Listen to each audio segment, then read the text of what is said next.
Boom! There it is, ladies and gentlemen. We're back. It's Monday. And, one of the things that we talk about often, and we even have a section in our 5 a.m. morning club, is reading. But if you're like me, you're not the fastest reader. But today's guest is going to show us a little of what he knows on how to take that to the next level. So here we go, ladies and gents. Let's get this show started. 3, 2, 1. Shut up and sit down. The Business Bros Podcast was created for you. Learn from the business professionals who come to share their stories. Find out what's working in business, on social media, what's hot and what's not, straight from the mouths of successful entrepreneurs out there doing the real work. And now, welcome to another episode of Business Bros. Brother, drop some heat. All right, all you business pros out there, before we jump into the show, just a quick reminder, as always, to please subscribe on whichever platform it is that you're listening to us on today. Give us a like, give us a follow, subscribe, drop a review, help other like-minded business owners find value from our awesome guests while we rise up in those podcast rankings. We'll sincerely appreciate every single one of you for it, and if you want to be a guest on the show, we'd love to have you on to learn from you as well. Go to www.businesspros.biz, schedule your time, and don't forget to follow us on all of our social medias at Business Bros Pod. All right, everybody, we're so excited and honored to bring another incredible guest to the Business Bros Pod. Our guest today has spent more than 35 years perfecting the techniques that landed him in the Guinness Book of World Records for reading faster than anyone on this planet. We're talking 300 pages in 5 minutes or less, and if you're like me and you have a bunch of unread books in your bookcase, our guest can help you turn your dusty library of books into knowledge that you can fully absorb. Reading faster than ever is awesome, but it is just one part of what our guest has spent the better part of his adult life teaching people. He is helping professionals, students, executives, and people from all walks of life learn how to maximize their ability to learn faster, comprehend better, and retain more of the information that's being constantly thrown at us. If you want to learn the secrets to speed reading, mind math, accelerated studying, and infinite memory, you have got to stay tuned to this episode. Joining us today from Berg Learning out of the great country of Texas, the world's fastest reader and 3-time author on speed reading, welcome to the show, Howard Berg!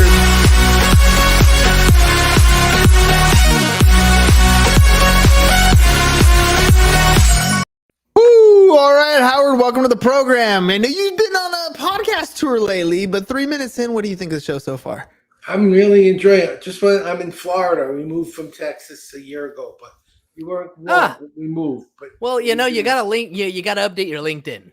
I'm just kidding. But hey, Florida, Florida, Texas, a lot of things in common these days. Yeah, COVID. I didn't say it. You did. Got it there. First of all, congratulations on the Guinness Book of World Records. I mean, that's got to be amazing. Fastest reader in the world. That's super impressive. I can pretend to read fast. My problem with reading has always been comprehension. Like, I can go over the words. Doesn't mean that what I'm going to read is going to sink in. How do you do it? Like, is there some massive secret, or is this just a practice skill? A little both, boss. If you'd like, I'll actually show you how to read faster and boost comprehension, because you're completely right. No one wants to read faster. Learn faster. Understand better. Remember it when you need it. That's what people want.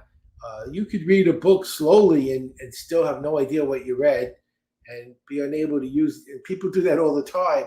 So speed isn't the thing. I did a 4-year psych program in 1 year while majoring in biology, and then I got in the 99th percentile on the bio GRE by reviewing 48 bio books in 3 nights, like biochemistry and cell physiology and genetics. That's pretty high level learning. It's not a Harry Potter book. So if you'd like, I could actually share with our audience how to get started so they can start boosting what they do and make some more money. Yeah, absolutely. It's funny because it reminds me of, James and I are huge Marvel nerds. He's more of a Marvel nerd than I am, but we're still pretty big Marvel nerds.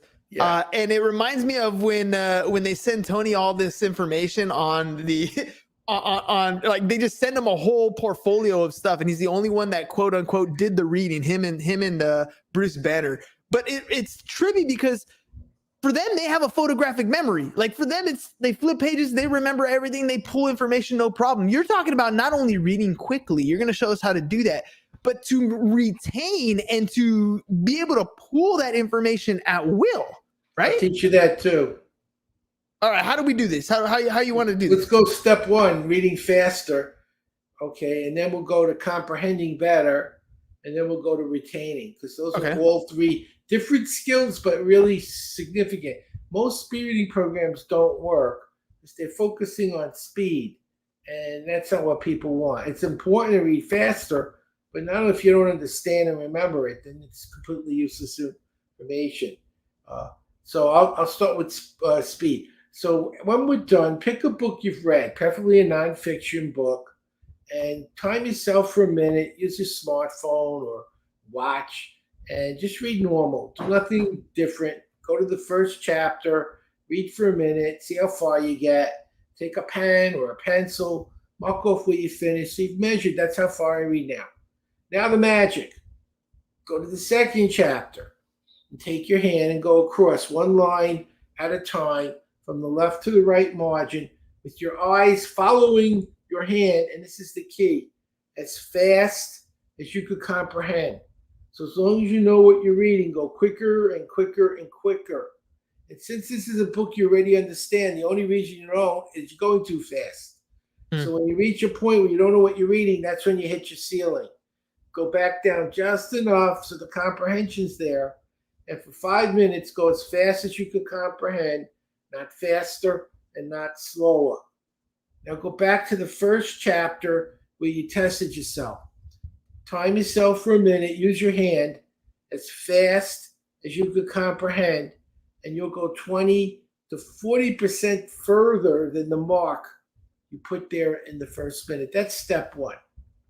All right, so using your hand, the motion that your hand goes across the page is guiding your fingers. I mean, it's guiding your eyes as well, right? So yes. You're keeping the focus essentially, right? Using a pointer, like a cat and a laser, essentially, right? You got that pointer's grabbing your attention.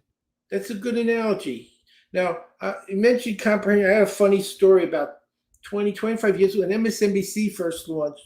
One of their first hosts was Dick Cavett, who was a very famous host in the 60s and 70s. And we got to be friends. After the interview, he told me a funny story that Woody Allen had taken Evelyn Woods, which was the big speed reading program, and he read War and Peace, which is enormous, in 5 minutes. And Dick said, "That's incredible.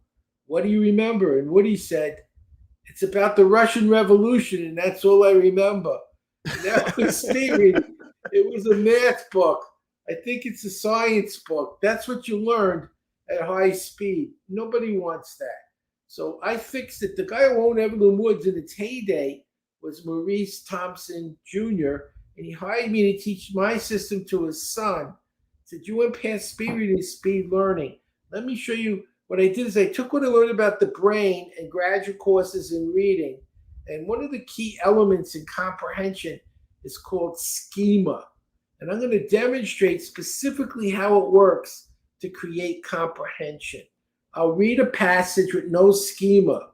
It'll be very confusing. The words are simple, but you won't know what I'm telling you. Then I'll read it a second time with a one-word title that has schema, and instantly everything will make sense. So you'll see how schema works. Is that okay? Yeah, I'm game. Let's do this. This is the schemaless text. This is an easy thing to do. If possible, you could do it at home, but you could always go someplace else if it's necessary. Beware of overdoing it. This is a major mistake and may cost you quite a bit of money. You have no idea what I'm talking about. There's no schema. I'll read it a second time with a title, one word that has schema, and watch how fast it all makes sense. Ready? Go. Laundry. Laundry. This is an easy thing to do. If possible, you could do it at home, but you could always go someplace else if it's necessary. Beware of overdoing it. This is a major mistake and may cost you quite a bit of money. And now you know exactly what I'm telling you. by teaching people where these clues are. They're like a decoder ring. You could read very technical business books with lots of very high-level information at 2 to 4 times your regular speed and understand better, because you're not just going quickly through text, but you know where you need to look to make sense out of what you're seeing. So that's one of the things I'm doing that's been very different. Plus, in the past, with speed reading, you had to go quickly all the time. It was just those hand movements.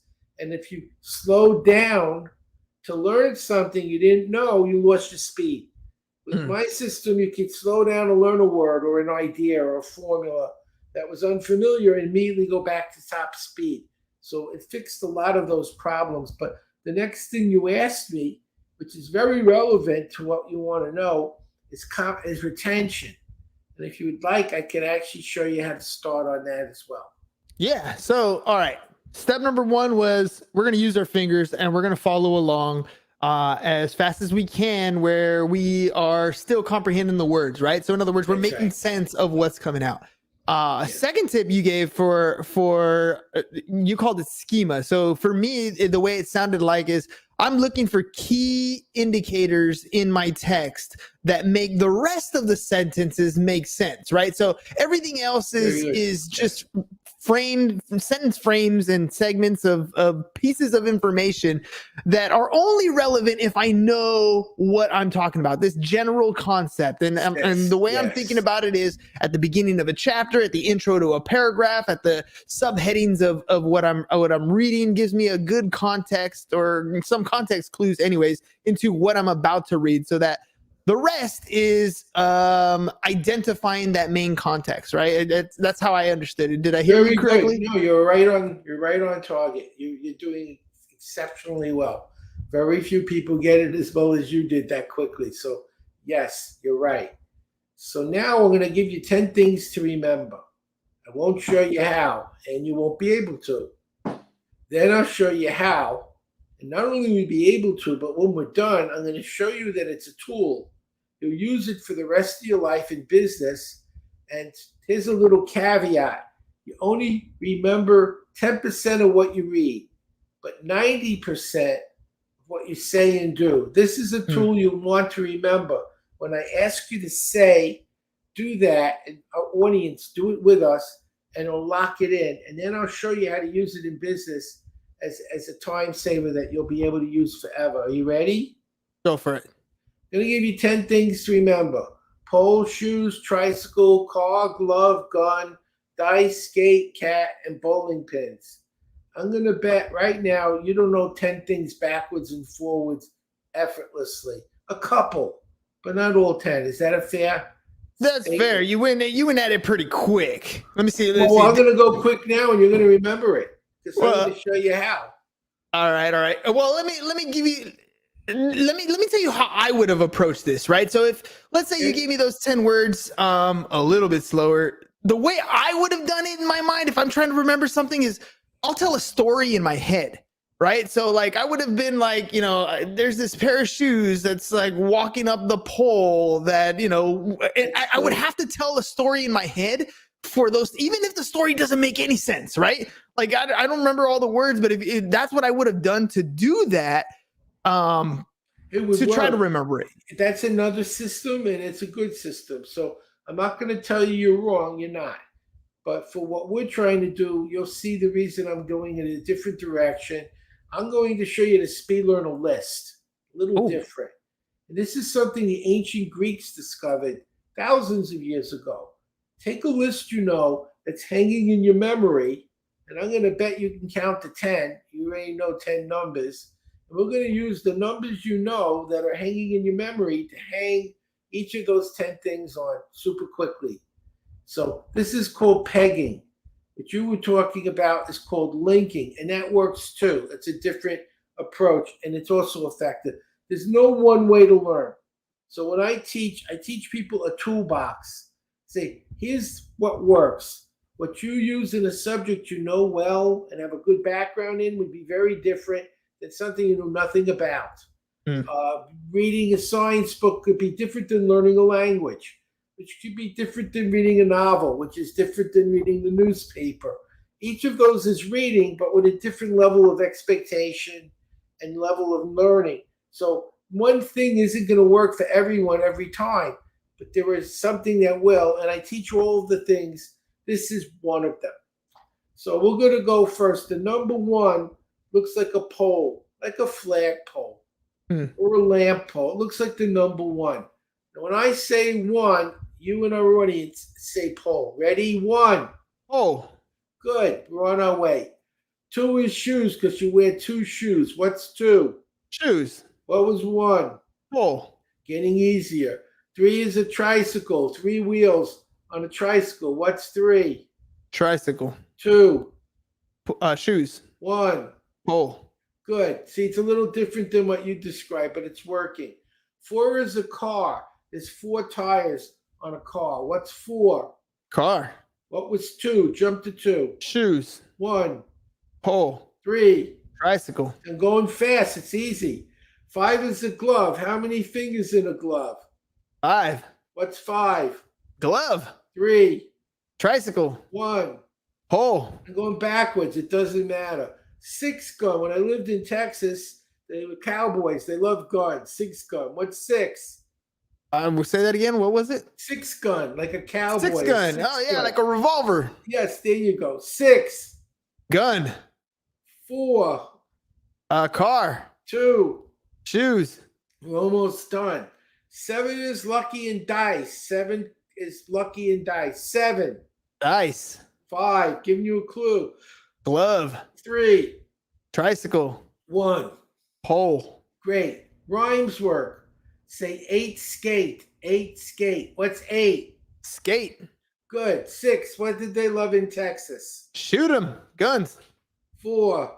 Car. 2. Shoes. Okay. Lives of a cat. 9 lives. Cats have 9 lives. 9. Cat. Cat. What's 9? Cat. What game was 7 lucky in? Which game? Dice. 5 is a Glove. 3. Tricycle. 1. Pole. Last one. 10. How many bowling pins in a lane? Woo. 10. 10 bowling pins. What's 1? Pole. What's 2? Shoes. What's 3? Tricycle. What's 4? Car. 5. Glove. 6. Texas. Gun. 7's lucky in. Dice. 8 rhymes with. Skate. 9 is a. Cat. What was 10? Damn, I forgot 10. What game? Game with 10. 10 is bowling pins. There you go.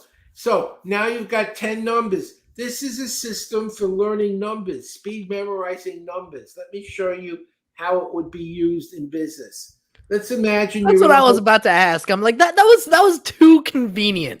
Like you picked those words, you Well, had pick it those for a reason. words. You're right. Like, There's a reason because this is going to use in business for learning numbers. Let me show you how, the specifics. You're in a hotel and your room is 314. How many times by the time you left the building you forgot what room you were in? Happens to a lot of people. So turn the numbers to pictures. 3 is a tricycle. 1 is a pole. 4 is a car. Make a movie. A tricycle hits a pole on a car. A tricycle hits a pole on a car. Tricycle, what number? 3. It's a pole 1. on a car. 4. That's your hotel room. Tricycle, pole, car. It's also pi in geometry. 3.14. 3.14. So kids use it for math and science and history dates. Business people, room numbers, product SKU numbers, due dates, percentages, and the 0, because numbers have an alphabet 0 to 9. So the 0 is the 10 bowling pins. So now you have a picture for every digit. And when you have to remember a series, take each picture, string them together in a meaningful movie. And when you play your movie back, you'll remember your numbers. And that's a speed memory system. All right. So it's not necessarily that I was remembering what those cars or pole, what it was. It's so that I can it's so I can create a mental picture, kind of like what I was telling you beforehand, where if you would have told me these series of things, I could remember them if I created a movie in my head, right? If there was an image or a story that I could follow along, because we as humans, we do better with story, right? That's exactly how we're going to remember things. So if I have mental pictures that I can put together like Walt Disney in my mind, all of a sudden I'm going to remember longer digit numbers, because statistically, we only really remember 5 to 7 digits anyways, right? I mean, that was really where we were at. You're right. You're 100% right. You're very, very on target. What you mentioned, by the way, is one of the secrets to reading fast. So you're driving in a car at 70 miles an hour on a highway. You're reading the road, front, back, left, and right. You're watching your gauges. You're watching your GPS. You're bored. Turn on the radio, you have a friend in the car, you're talking, and then the phone rings and you're on the phone at the same time, and you're bored. You read a book at about 200 words a minute. That's the norm. Most people read between 150 and 400, and the most common speed is 2. So you're reading in one direction when you're in a book, and you remember 10% the next day at 200 words a minute. You're reading in a car at 70 miles an hour in 4 directions and doing 10 things. Why is it easier in the car than the book? And the reason is, and you answered that, is when you're in a car, you see everything as a movie.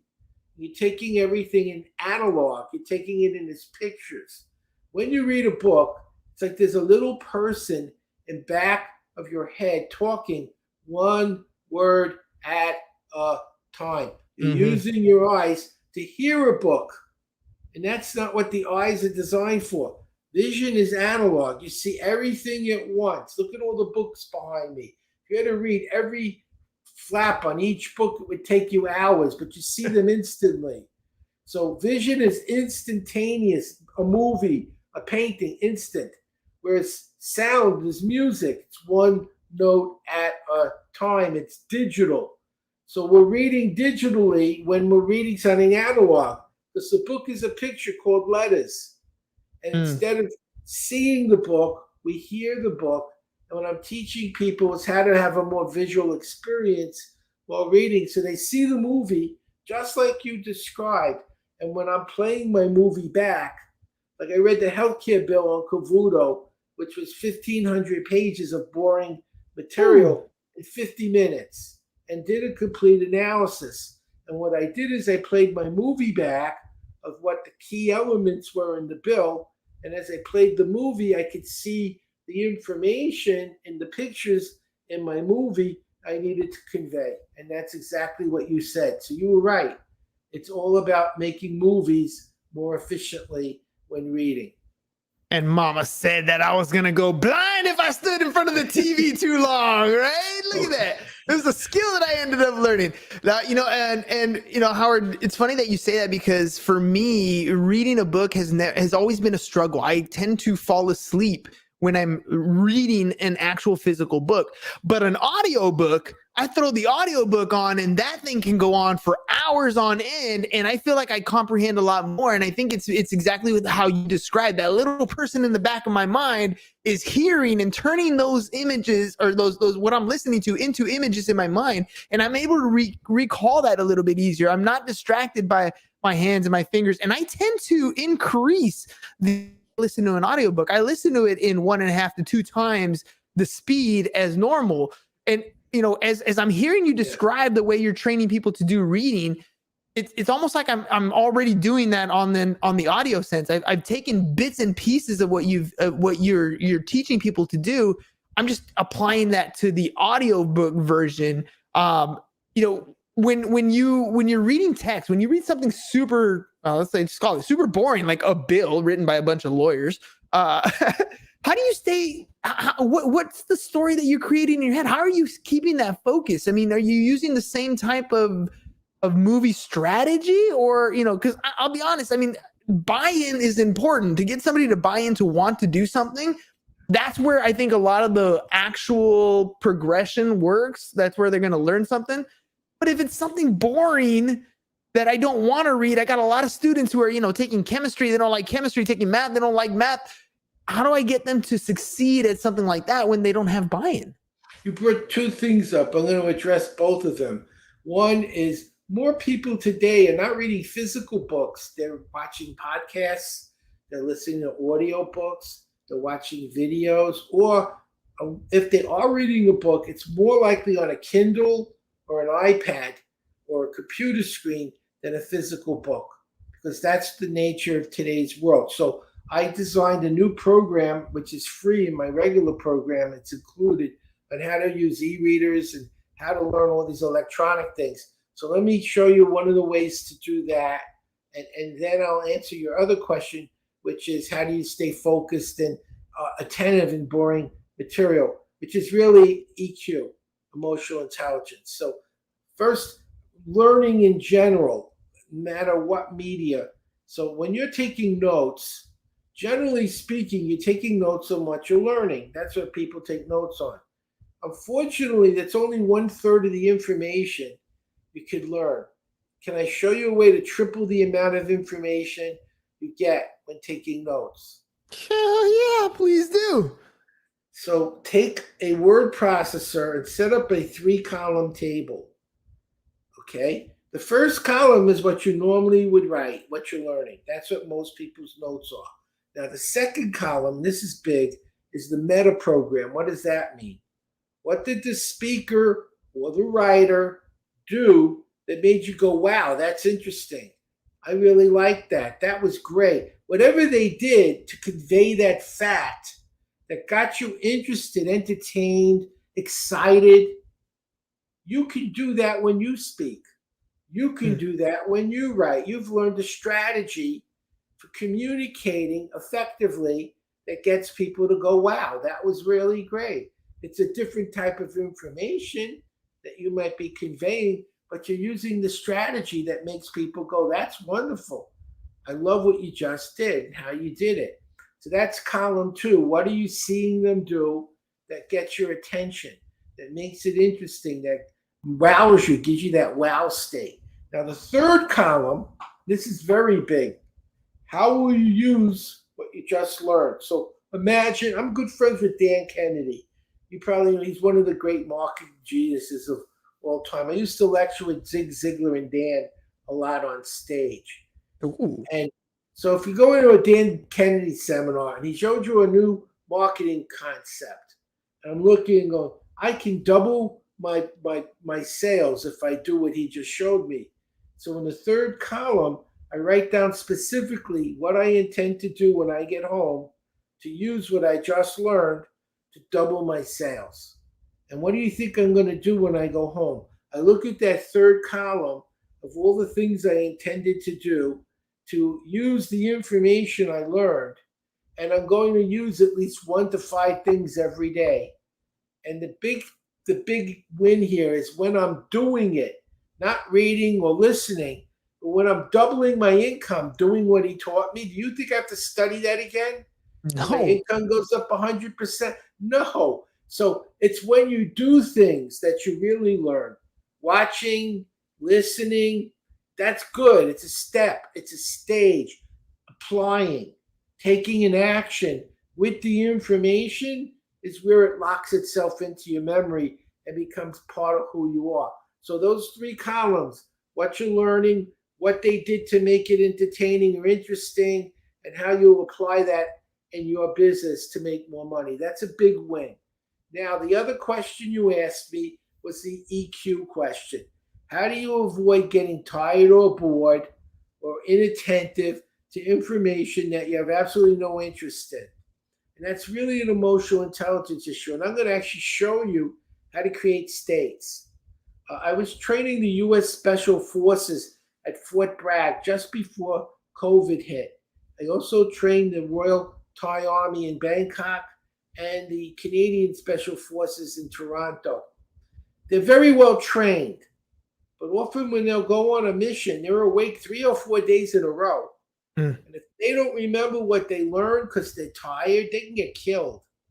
So how do you keep attentive when your brain is exhausted from very demanding routines for 4 days? I'm going to show you how to wake up, because this is a state. And what I'm showing you can apply to some of the other things you asked as well when I'm done. Is that okay?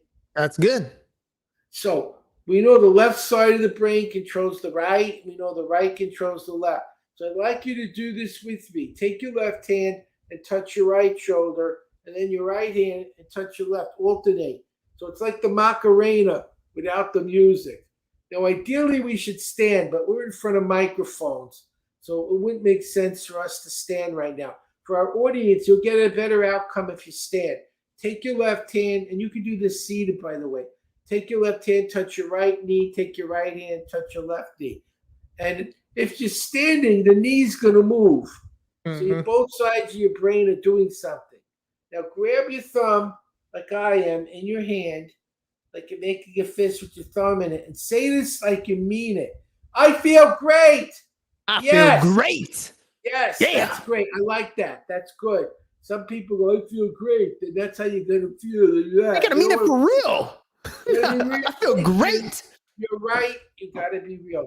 We're going to do 3 sets of these at my speed. When you're done, I'm going to show you to instantly wake up when you need to take a long, boring class, or when you're in a meeting that's boring, or when you're driving in traffic, which we all know in San Diego and in California is almost every time you get in your car.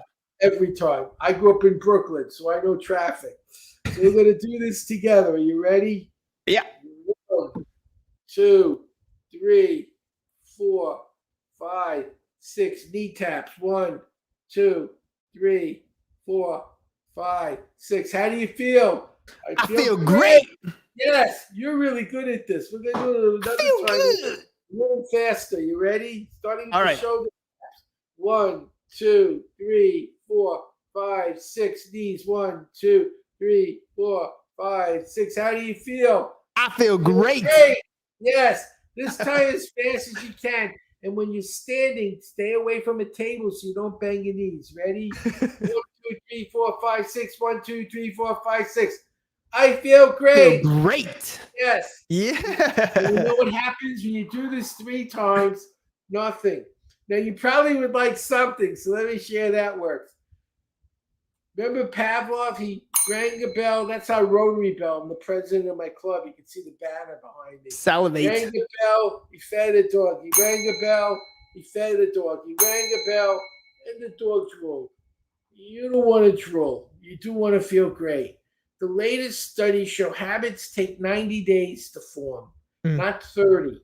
So every day you do the slow, medium, fast, and every time I feel great, yes. Now you're in an important meeting. Don't stand up and tap your shoulders. Call an ambulance and throw you out of the room.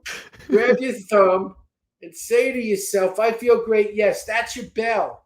Every time you did that, you stimulated your left brain, your right brain, both sides together, and woke yourself up. And your brain remembers the state that you created. This is the stimulus. That's the response. In the same way, you can learn relaxation. You can learn focus. You can learn interest. You can create a state before you need it. And when you create the state, you create a conditioned stimulus, an anchor. And when you trigger that anchor or that stimulus, your brain goes into the state. So you're able to become more attentive or more interested or more motivated when normally your brain would be tuning out what you're learning. So that's a big part of what I teach. I teach people to read faster, know what to look for. You don't learn things no one cares about. Learn how to analyze what you found that you didn't understand. You read the calculus book and can't solve a problem. You know the formula, but you don't know which one to use and when to use them. How to remember. And finally, how to be in the right state to remember it when you need to use it. So I teach you to drive. You failed the road test. Why? It was a test. I got nervous. What if I also taught you how to stay calm during the test? Would have more successful students, more referrals. So emotional intelligence in your businesses. What states do people need to be in to do what you're telling them successfully? And what are you doing to create that state and eliminate negative states? When you tell people information, it isn't enough to tell them what they need to know. How many times has someone told you what you need to know? By the time you got home, you didn't remember what they told you. What if you didn't just tell people what they need to know, but how to remember it when they need to know it? How many more referrals would you have? And use language that has good schema, words that make sense to them, not just to you. And those are 3 big business tips I wanted to share today on your business show. Howard, what an episode, man. Everything from, I got a picture now. Let's see, 1 pole, 2 shoes, 3 tricycle, 4 car, 5 gloves, 6 gun, was it 7 dice, 8 was skate, 9 cats, and then 10 pins. Like, There you go. if you don't know what those are, then you got to go back and listen. But these are little hooks and anchors to help us start remembering things a little bit Make better. money. Make money. Business is based on one thing, what you know. And we live in a knowledge-based economy. Now imagine, you could read a book in an hour easily. I had an 84-year-old in Pasadena, the little old lady from Pasadena, Ruth Lubin, read 3 books in 3 hours. So I know you could do a book an hour. Imagine every day for 1 hour, you learn a skill: Photoshop, photography, video, copywriting, communicating. Every day, you have 365 business skills in a year. And then in 2 years, you got 365 times 2. In 10 years, you got 3,650 skills. What happens to your business? What happens to your profits? What happens to your bottom line? It's all based on what you know and what you can do. And what I'm showing people is the single most important thing in business, which is how to learn and think so you can use what you know to be successful and profitable and stay ahead of the competition. Well, Howard, how do people get a hold of you if they want to learn more? Berg Learning, like my name, BERG learning.com. And this will help them read, write, memorize, do numbers. It'll help them. I wrote a book in 5 hours, went number 1 on Amazon the next day. It's as easy as everything I showed you. Everything I teach is easy. So they can try that with the writing program, because business is about writing marketing copy, web copy, doing flyers, brochures, business cards. What you write determines if people are going to be interested in what your message is. By the way, 100%. You did a very good message on your intro. You did a really fantastic job. That's a good example of someone who knows what they're doing. But everyone in business needs that skill. So what I'm doing is teaching them how to think and learn and understand and connect dots so they can innovate and stay ahead and be successful. And if things change, ask Blockbuster what happens when you don't adapt to change. Ask Sias and JCPenney what happens when you don't adapt to change. If you're doing something well today, don't count on it working tomorrow. Things change.